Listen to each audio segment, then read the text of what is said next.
오늘은 교회력으로 주연절 후 세 번째 주일입니다. 교회력에 따른 성서 일과는 3년 주기로 반복되는데요. 올해는 3년 차인 다해입니다. 그러니까 가, 나, 다 중에서 다해입니다. 이 다해 복음서 부분은 주로 누가복음에서 주어지는데요.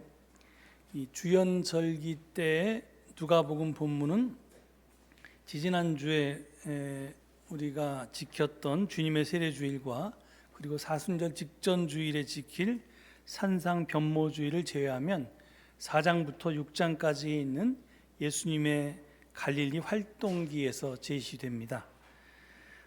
제가 본문을 쭉 살펴보니까 특이한 것은 그 4장서부터 6장까지에 있는 모든 치유기적 이야기는 본문에서 빠졌습니다. 왜 그럴까 생각해 보니까 확인해 보니까 2년 차인 나해 이 주연절기 본문이 마가복음인데요. 이 마가복음에서 이미 그 기적 이야기들을 다 다뤘고 똑같은 기적 이야기가 누가복음에 반복되기 때문에 그것을 다 생략한 것 같습니다. 아무튼 우리는 앞으로 5주 동안 누가복음 4장에서부터 6장까지에 있는 예수님의 갈릴리 활동기를 연속적으로 살펴볼 예정입니다. 오늘은 그 첫 시간입니다.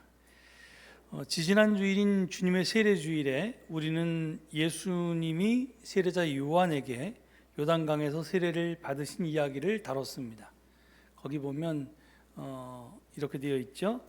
예수께서도 세례를 받으시고 기도하시는데 하늘이 열리고 성령이 비둘기 같은 형체로 예수 위에 내려오셨다. 그래서 예루살렘 교회에는 오순절에 성령 강림 사건이 일어났는데 예수님은 세례 받으실 때 성령 강림을 체험하십니다.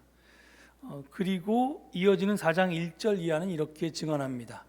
예수께서 성령으로 가득하여 요단강에서 돌아오셨다. 그리고 그는 성령에 이끌려 광야로 가셔서 40일 동안 악마에게 시험을 받으셨다. 이 광야에서 시험을 받은 이야기는 오는 사순절 첫 번째 주일의 본문으로 다룰 예정인데요. 오늘 본문은 바로 이 이야기에 이어지는 이야기입니다. 그래서 오늘 본문은 이렇게 시작합니다. 예수께서 성령의 능력을 입고 갈릴리로 돌아오셨다. 제가 왜 이 본문들을 소개했는지 여러분 아시겠죠? 예수님이 세례 받을 때 강림했던 성령은 공생애 내내 예수님과 함께 했습니다. 그렇습니다. 예수님은 성령의 사람이었습니다. 성령 충만한 사람이었다고 할 수 있죠.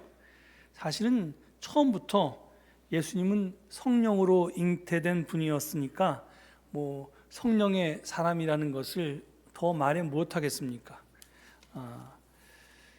이렇게 성령의 사람인 예수님이 광야에서 악마의 유혹을 물리친 이후에 성령의 능력을 입고 고향 갈릴리로 돌아왔습니다.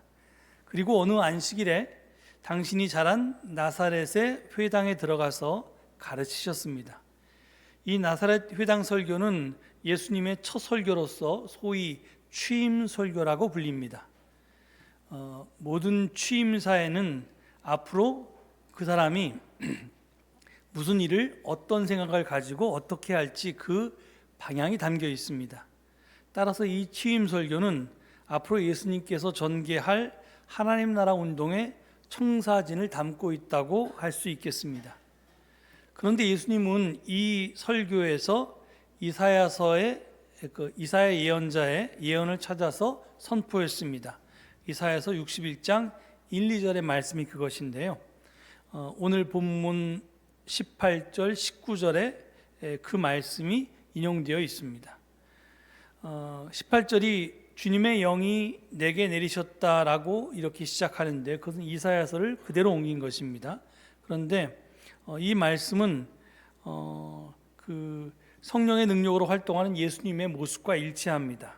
앞서 제가 소개했듯이 탄생 이야기, 세례받는 이야기, 악마의 유혹을 받는 이야기 등 나사렛 설교 이전에 나오는 모든 이야기는 예수님이 성령 충만한 사람이었음을 보여준다고 했습니다. 그렇습니다. 예수님은 주님의 영이 내리셨다라고 하는 이 이사야서의 말씀이 이미 그 말씀을 성취한 분이셨습니다. 그런데 예수님은 당신의 취임 설교로 이사야서 61장 1, 2절을 인용하실 때 원문을 그대로 옮기지 않으셨고요. 당신의 의도에 따라서 자유롭게 변형을 하셨습니다.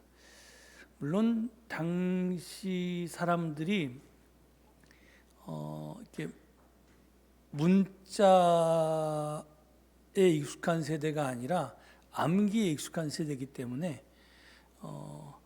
예수님께서 글을 쓸 줄 아셨나, 읽을 줄 아셨나, 여기에 대해서도 학자들의 논쟁이 있을 만큼 사실은 이제 문맹이 많았고요. 당시 세대에 예수님의 출신 성분의 사람들 대부분은 사실은 문맹이었습니다. 그러니까 예수님이 그 어려운 히브리어로 되어 있는 이 성경을 또 구하기도 힘든 그 성경을 이렇게 읽으셨을 거라고 생각하지 않는데 사람들은 그냥 그걸 다 암기했을 텐데, 근데 하여튼 지금 여기서는 예수님이 이사야서 두루마기를 이렇게 찾아서 일부러 그 부분을 찾아 읽었다고 되어 있습니다. 그런데 하여튼 읽으실 때 그대로 읽은 게 아니라 변형해서 읽었습니다. 근데 이게 도대체 예수님이 뭘 어떻게 변형했는지를 저희가 파악하려면 저희가 지금 본문으로 채택하고 있는 세번역 성경보다는 가톨릭 세번역으로 비교하면 더 쉽습니다. 먼저 이사야서를 볼까요? 거기 보면 이렇게 되어 있습니다. 주님께서 나에게 기름을 부어주시니 주 하느님의 영이 내 위에 내리셨다. 주님께서 나를 보내시어 가난한 이들에게 기쁜 소식을 전하고 마음이 부서진 이들을 싸매어주며 잡혀간 이들에게 해방을, 갇힌 이들에게 석방을 선포하게 하셨다. 주님의 은혜의 해, 우리 하나님의 응보의 날을 선포하고 슬퍼하는 이들을 모두 위로하게 하셨다. 제가 저기 밑줄을 쳐놓은 부분이 생략되어 있습니다. 뒤에 보시면요, 다음번 누가복음을 보면 이제 그 부분이 생략되어 있습니다. 주님께서 나에게 기름을 부어 주시니 주님의 영이 내 위에 내리셨다. 주님께서 나를 보내시어 가난한 이들에게 기쁜 소식을 전하고 잡혀간 이들에게 해방을 선포하며 눈먼 이들을 다시 보게 하고 억압받는 이들을 해방시켜 내보내며 주님의 은혜로운 해를 선포하게 하셨다. 이걸 여러분이 직접 비교해서 보면요, 지금 이 누가복음의 좀 밑줄 친 부분은 첨가되어 있는 거고요. 그리고 아까 이사야서의 말씀은 세 군데가 생략되어 있습니다. 근데 이 차이가 어디서 왔느냐? 이 학자들은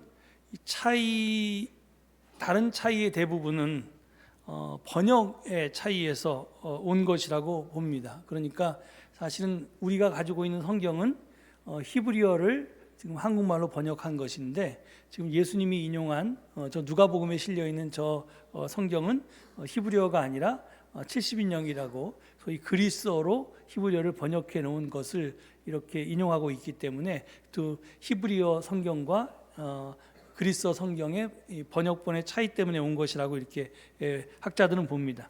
그런데 그렇지 않은 부분이 있는데, 그게 뭐냐면 우리 하나님의 응보의 날이라고 하는 것, 그러니까 주의 은혜해 다음에 우리 하나님의 보복의 날이라고 하는 그 부분이 생략된 것입니다. 이것은 굉장히 의도적으로 생략한 건데요, 이것은 예수님이 앞으로 펼쳐나가신 하나님 나라 운동의 핵심적인 특징의 하나를 드러내고 있습니다. 그 생략한 이유가. 근데 궁금하시더라도 오늘은 제가 그걸 설명을 안 드릴 거고요, 다음 주일에 말씀드리도록 하겠습니다. 왜냐하면 다음 주일 본문이 계속 이어지기 때문에 그렇습니다. 아무튼 예수님께서 그 이사야서를 인용하셔서 선포했던 이 취임 설교를 통해서 예수님은 성령의 사람인 당신께서 앞으로 해야 될 일을 네 가지로 요약했습니다. 첫 번째, 가난한 사람에게 기쁜 소식을 전하고, 두 번째, 포로된 사람에게 해방을 선포하고, 세 번째, 눈먼 사람들에게 눈뜸을 선포하고, 네 번째, 억눌린 사람들을 풀어주는 일. 이게 당신께서 하실 사역임을, 하나님 나라 운동임을 분명하게 밝힙니다. 그런데 이 네 가지의 해방 활동, 구원 사업은 주님의 은혜의 해라는 말로 수렴됩니다. 그 하나에 이제 다 담겨진다는 말이죠. 그리고 이 주님의 은혜의 해를 다른 말로 표현하면 바로 희년입니다. 주빌리라고 영어로 하는 여러분 레위기에 나오는 그 희년이 이 주님의 은혜의 해입니다. 여러분 잘 아시는 것처럼 이 출애굽을 한 히브리는 이제까지 자신들이 살아왔던 세상과는 전혀 다른 세상을 만들고자 건설하고자 노력했습니다. 이집트의 왕 바로는 자기 자신을 신격화해서 모든 사람 위에 군림했고, 그리고 히브리는 그 밑에서 노예 생활을 하면서 신음할 수밖에 없었는데, 하나님의 도우심으로 그 굴레에서 탈출한 히브리는 이집트에서처럼 소수의 몇몇 사람이 물질과 권력을 독점해서 다른 사람 위에 군림하고 다른 사람을 지배하는 것을 결코 더 이상 받아들일 수가 없었습니다. 그래서 야훼 하나님의 깃발 아래 다 같이 모여서 오직 야훼만이라고 하는 신앙을 기치로 내걸고,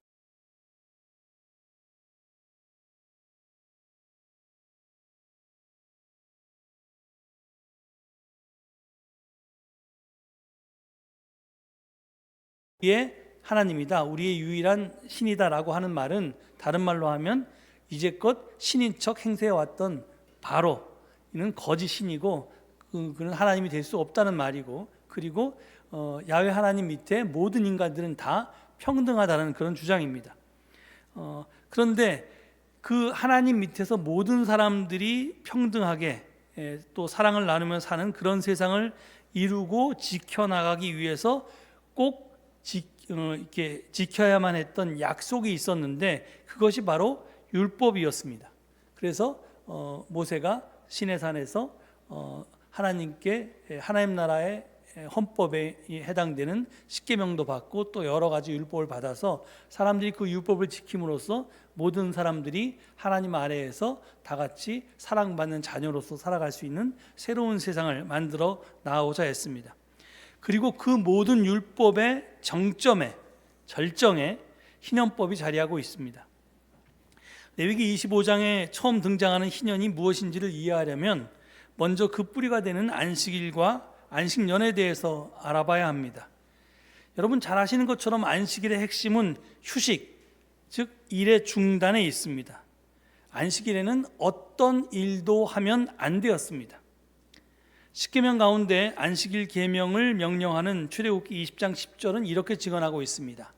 너희나 너희의 아들이나 딸이나 너희의 남종이나 여종만이 아니라 너희 집짐승이나 너희의 집에 머무르는 나그네라도 일을 해서는 안 된다. 그러니까 옛날 같으면 안식일에 왕은 일하면 안 된다, 아니면 귀족은 일하면 안 된다 이럴 텐데, 그게 아니라 모든 사람이, 주인뿐만 아니라 그러니까 가장뿐만 아니라 그 자녀들, 아내, 그리고 그 집에 딸린 종들도, 그리고 하다못해 그 집에서 부리는 소나 말 같은 짐승도, 그리고 그 집에 잠깐 들린 나그네도 아무 일도 할 수 없다는 겁니다. 그러니까 모든 사람들이 다 일을 멈춘 겁니다. 이유가 뭐냐면, 그 이유는 그래야 너희의 소와 나귀도 쉴 수 있을 것이며 너희 여종의 아들과 몸붙여 사는 나그네도 숨을 돌릴 수 있을 것이다. 이렇게 성경은 설명합니다. 너만 쉬면 아무 소용없고 너희 집에 속해 있는 짐승들도 쉴 수 있고, 그 다음에 나그네들이나 종들도 쉴 수 있으니까 너희만 쉬지 말고 모든 사람이 다 일을 스톱해라, 이겁니다. 이집트에서 노예살이를 했고 또 바빌론에서 포로 생활을 했던 이스라엘은 약자들의 인권을 보호하기 위해서 이런 제도적 정치를 마련했던 것입니다. 이런 안식일 정신을 확대한 것이 바로 안식년입니다. 안식년은 7년마다 돌아오는데요, 이 7년마다 돌아오는 안식년에는 땅을 놀리고 묵혀서 거기서 자라는 것은 무엇이나 가난한 사람들이 먹게 하고, 그렇게 하고도 남은 것은 들짐승들이 먹게 해야 했습니다. 그러니까 이제 7년째 농사 지은 거, 사실 농사를 안 지고 쉬는데요. 안식년에는 그때는 뭐 우리가 이렇게 나달이 떨어져서 저절로 뭐 미리 자라거나 뭐 여러 가지 자랄 거 아닙니까? 그 밭에서. 그러면 그것들은 주인인, 그 땅의 주인인 내게 아니라 이제 가난한 사람들이 그 땅에서 마음대로 추수해서 먹게 내버려 뒀다는 겁니다. 그리고 그 남은 것들은 들짐승이라도 먹어야 된다는 겁니다. 그리고 이 해 끝에는 누구든지 이웃에게 돈을 구워준 사람은 그 빚을 면제해 주어야만 했습니다. 그 이유는 가난한 사람이 없게 하기 위해서였습니다. 또한 동족 히브리 사람들이 남자든지 여자든지 팔려와서 6해 동안 섬겼거든, 즉 노예살이를 했거든 7째 해에는 그에게 자유를 주어서 보내야만 했습니다. 또 자유를 주어서 보낼 때도 그냥 빈손으로 내보내면 안 되었고요, 넉넉하게 주어서 보내야 한다고 율법은 규정하고 있습니다. 이 혁명에 가까운 나눔을 통해서 고대 이스라엘은 자신들의 해방 공동체를 굳건히 지켜내고자 했던 것입니다. 안식년을 7번 지낸 후에, 그러니까 77이 49년이 지난 다음에 50년째 되는 해가 바로 희년입니다. 희년은 한마디로 해방해입니다. 희년에는 땅과 집을 원주인에게 돌려주고 채무자의 빚을 탕감하고 노예들을 해방해야 했습니다. 사람들이 보면 어떤 사람은 병에 들어서, 어떤 사람은 여러 가지 홍수나 가뭄 때문에 농사가 실패해서 남에게 빚을 지게 되고, 빚을 지게 되면 결국은 자기의 가족들을 남의 집에 종으로 보낼 수도 있고, 결국은 이제 팔다 팔 게 없어서 자기 이제 땅도 남에게 이렇게 팔 수도 있는데요. 그게 이제 그 모든 것들을, 그 모든 채무 관계가 50년대 되는 원상 회복돼야 된다는 겁니다. 그렇게 한 이유는 가난과 신분이 세습되지 못하게 하는 제도적 장치였습니다. 이스라엘은 생활의 터전인 땅과 집을 가난한 사람들에게 되돌려주고 안식년에 노예 해방에서 제외되었던 영구 노예와 세습 노예까지 생산 수단까지, 생산 기반까지 제공하면서 무조건 해방함으로써 약자들을 보호하고 하나님의 전적인 은혜로 이집트의 노예살이로부터 탈출해서 건설한 자신들의 해방 공동체를 지켜내고자 했습니다. 왜냐하면 그렇게 빈부격차가 생기면 결국 높은 사람, 낮은 사람이 생겨서 이 계층 간의 차별이나 계급적인 차별이 생길 수밖에 없고, 그것은 안 된다고 그렇게 생각했기 때문에 그렇습니다. 저들이 건설한 해방 공동체에서는 물질이 아니라 사람이 언제나 우선이어야 했고, 그리고 소유권이 아니라 인권이 중심이 되어야 했기 때문에 그랬습니다. 저들의 꿈은 혼자만 잘 사는 사회가 아니라, 나만 잘 사는 사회가 아니라 모든 사람들이 더불어 함께 살아가는 사회이기 때문에 그랬습니다. 저들은 혼자 차지하는 것, 즉 독타지가 독을 차지하는 것일 뿐이고, 소유의 격차는 위화감만 조성할 뿐이라는 것을 뿐이고, 화목을 가져다 주지 못한다는 것을 저들은 잘 알고 있었기 때문에 그랬습니다. 사람 사이의 조화와 연대는 독점이 아닌 나눔을 통해서 이루어진다는 것을 잘 알고 있었기에 저들은 경제정의의 실현을 통해서 저들의 인권을 지켜나갔던 것입니다. 이것이 바로 성서가 말하는 하나님의 뜻이 하늘에서와 같이 땅에서도 이루어지는 현실입니다. 우리 그리스도인들은 이 하나님의 꿈을 하나님과 함께 꾸고, 그리고 이것을 함께 이 땅에 실현하고자 부르심을 받은 사람들입니다. 제가 이 희년에 대해서 증언할 때면 이스라엘의 역사에서 이 희년이 실현된 때가 있었는지 묻는 분이 꼭 계십니다. 성서학자들은 아마 없었을 거라고. 이게 문서에는 분명히 희년이라는 제도가 존재하는데 이스라엘의 역사 속에서 이 희년이 실제로 실현된 때는 그 증거는 희박하다고 그렇게 대답을 합니다. 그렇습니다. 하나님과 이스라엘은 늘 희년을 꿈꾸었지만 그 꿈이 실현된 적은 한 번도 없었습니다. 그렇지만 실현 불가능한 듯 보이는 그 꿈을 계속 꾸고 그 꿈의 실현을 위해서 기꺼이 자기 삶을 헌신하는 사람들이 바로 우리 그리스도인들입니다. 우린 이런 삶의 자세를 예수님께로부터 배울 수 있습니다.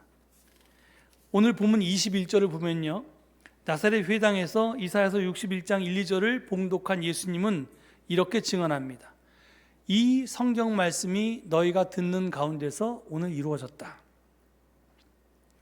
이현주 목사님이 이 말씀을 두고요, 인류 역사상 가장 짧은 설교라고 그렇게 말했습니다. 예수님의 이 짧은 설교가 의미하는 바는 뭘까요? 역사상 희년이 단 한 번도 실현된 적이 없는데 예수님은 어째서 희년이 오늘 이루어졌다라고 말씀하실 수 있었을까요? 저는 이 말씀을 묵상하다가 마틴 루터 킹 목사가 떠올랐습니다. 1월 세 번째 월요일인가가 미국에서는 이 마틴 루터 킹 데이라고 해서 늘 국경일로 전국에 있는 모든 사람들이 이렇게 휴일을 가지면서 마틴 루터 킹 목사를 기념합니다. 얼마 지나지 않았죠?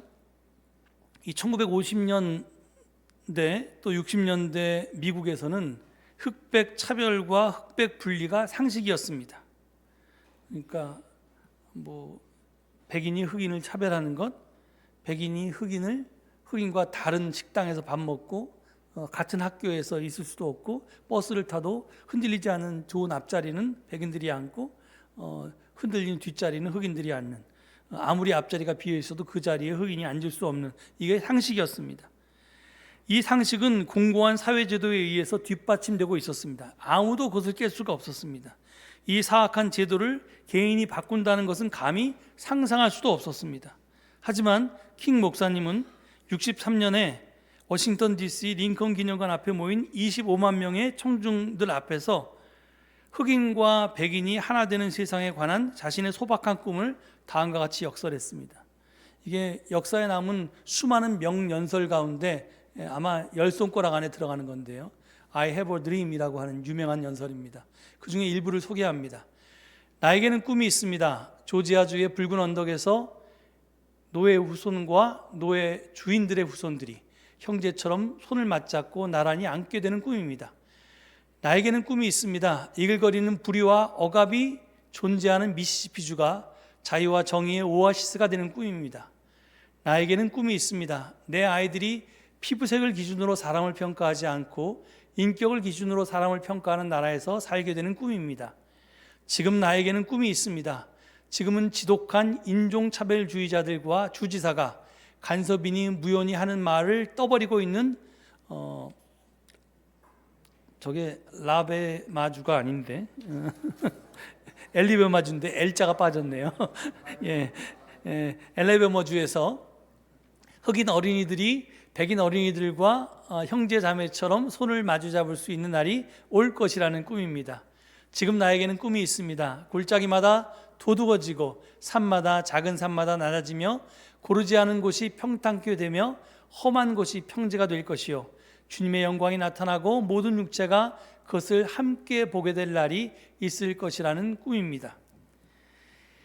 1954년 몽고메리에서 시작된 그의 꿈은요, 1968년 멤피스에서 그가 암살당할 때까지 인종차별에 대한 치열한 싸움의 원동력이 되었습니다. 그의 꿈은 한 사람의 꿈을 넘어서 미국에 있는 모든 흑인의 꿈이 되었고요, 또 흑인의 꿈을 넘어서 자유와 정의를 염원하는 지구상의 양심 있는 모든 사람의 꿈이 되었습니다. 그는 비록 살아있는 동안 자신의 꿈을 모두 실현하지는 못했습니다. 하지만 그는 자기 자손들이 누리게 될 인종차별 없는 세상을 오늘 미리 앞당겨 살며 기뻐할 수 있었습니다. 그렇습니다. 우리가 희년을 꿈꾸기만 한다면 그 희년은 먼 미래에나 이루어질 일이 될 것입니다.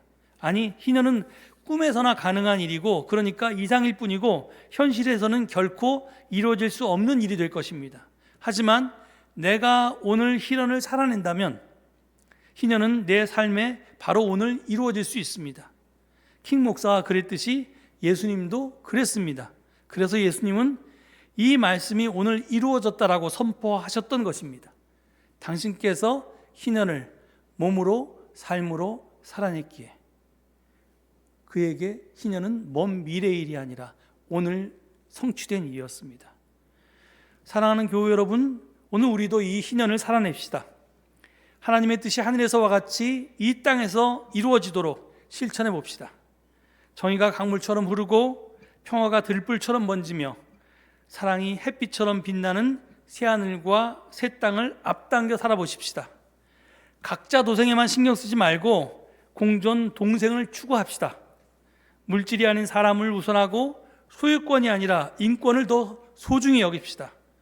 사회적 약자를 배려하고 존중하며 나누고 섬기면서 살아갑시다. 유영선 선생의 노래 가사처럼 7번씩 7번을 넘어져도, 그리고 실패해도 하나님의 약속을 굳게 믿으며 하나님의 말씀을 우리 삶으로 살아내십시다. 이렇듯 내가 먼저 감사와 기쁨으로 희년을 살면 먼저 나에게 희년이 이루어지고 그것이 조금씩 밖으로 퍼져나갈 것입니다. 적은 양의 누룩이 온 반죽을 부풀게 하듯이 나로부터 퍼져나간 희년 바이러스는 마침내 언젠가는 이 세상을 바꾸고야 말 것입니다. 이것이 우리 그리스도인이 존재하는 이유입니다. 내 살아가는 동안에 그것을 이루지 못할지라도 우리는 기꺼이 그날을 오늘 살아내는 겁니다. 우리가 주님의 약속을 굳게 믿으며 희년을 향해 함께 행진해 나갈 때 세상 끝날까지 우리의 주님께서 우리와 함께 하실 것입니다. 이 말씀 되새기시면서 잠시 침묵 가운데 묵상하시겠습니다.